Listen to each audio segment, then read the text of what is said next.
Pernah nggak sih lu ngerasa sekolah tuh lebih fokus ngajarin kita buat hafal doang, tapi nggak ngajarin kita buat bener-bener paham? Misalnya pas ujian kita bisa banget jawab soal karena udah hafal rumusnya, tapi begitu disuruh ngejelasin konsepnya ke orang lain langsung ngeblank. Kok bisa gitu bro? Nah, ini yang jadi masalah utama dalam sistem belajar kita. Dari dulu kita diajarin buat nginget materi, bukan buat bener-bener ngerti. Padahal dalam kehidupan nyata yang paling penting itu bukan hafalan, tapi pemahaman. Lu bisa aja lupa rumus matematika setelah lulus sekolah, tapi kalau lo ngerti konsep dasarnya, lu bisa tetap pakai itu dalam kehidupan sehari-hari. Coba deh pikirin, berapa banyak pelajaran yang lu hafal mati pas sekolah, tapi sekarang udah lupa semua. Sejarah, biologi, fisika, semuanya. Itu bukan salah lu bro, itu karena cara belajarnya yang salah. Kita lebih sering disuruh ngapalin paragraf daripada ngerti maknanya. Jadinya begitu udah nggak dipakai, ya hilang. Jadi gimana cara belajar yang bener? Gimana caranya biar kita nggak cuman jadi robot penghafal, tapi bener-bener ngerti apa yang kita pelajari? Nah, ini yang bakal kita bahas di video ini bro. Stay tuned, karena gue bakal kasih lo cara belajar yang nggak cuman bikin lo ngerti lebih dalam, tapi juga lebih lama ingetnya. Oke, pertama-tama kita harus ngerti dulu kenapa sistem sekolah lebih fokus ke hafalan. Salah satu alasannya adalah karena lebih gampang diuji.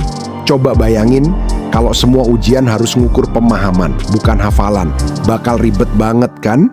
Guru harus ngoreksi satu-satu, esai panjang, harus baca penjelasan tiap murid satu persatu. Makanya soal pilihan ganda atau soal isian yang jawabannya bisa dihafal itu lebih praktis buat sekolah. Tapi masalahnya, cara ini bikin otak kita kebiasaannya cuma ngumpulin informasi tanpa bener-bener ngolah.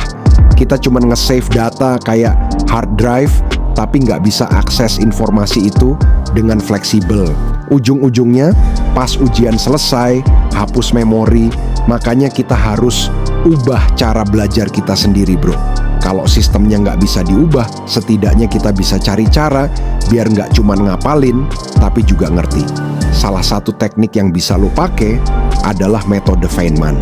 Ini teknik yang dipakai oleh fisikawan legendaris Richard Feynman. Caranya simple. Lo belajar sesuatu, terus coba jelasin ke orang lain dengan bahasa yang lebih sederhana.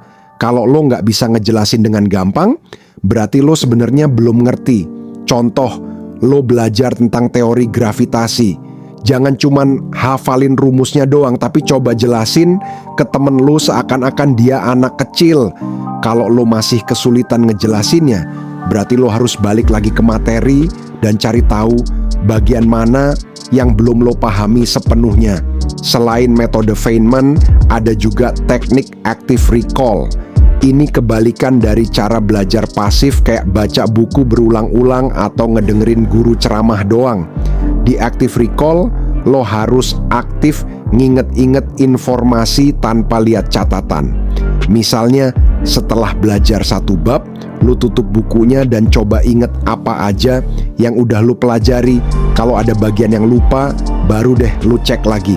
Teknik ini terbukti jauh lebih efektif dibanding sekadar baca ulang materi. Kenapa? Karena otak lo dipaksa buat nyari informasi, bukan cuma nerima doang.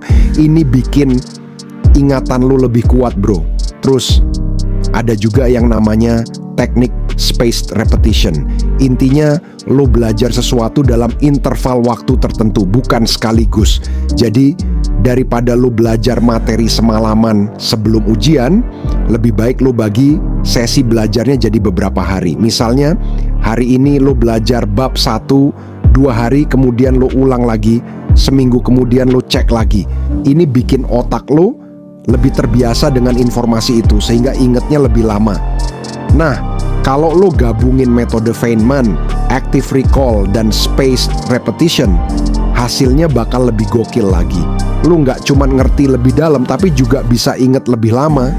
Jadi bukan sekadar hafal buat ujian, tapi bener-bener ngerti sampai bisa lo pakai dalam kehidupan nyata. Tapi inget, bro, belajar itu nggak cuman soal teknik, lo juga harus punya mindset yang bener. Banyak orang yang ngerasa belajar itu beban, padahal kalau lo lihat dari perspektif yang beda, belajar itu bisa jadi sesuatu yang seru. Misalnya, lo belajar bukan karena takut nilai jelek, tapi karena lo emang penasaran dan pengen ngerti lebih banyak. Coba deh ubah mindset lo dari gua harus hafal, jadi gua harus ngerti. Ini mungkin kelihatan simple, tapi efeknya gede banget. Begitu lo mulai fokus ke pemahaman, bukan sekadar hafalan, lo bakal lebih enjoy dalam belajar. Dan satu lagi, jangan takut buat salah. Banyak orang malas belajar karena takut salah atau takut kelihatan bodoh. Padahal, salah itu bagian dari proses belajar. Lo nggak bakal bisa ngerti sesuatu tanpa bikin kesalahan dulu. Jadi, jangan minder kalau masih sering keliru. Justru dari situ, lo bisa tahu bagian mana yang harus diperbaiki. Nah, kalau lo suka video ini dan ngerasa manfaatnya gede, jangan lupa buat like, subscribe, dan share ke teman-teman lo yang masih sering ketemu masalah belajar.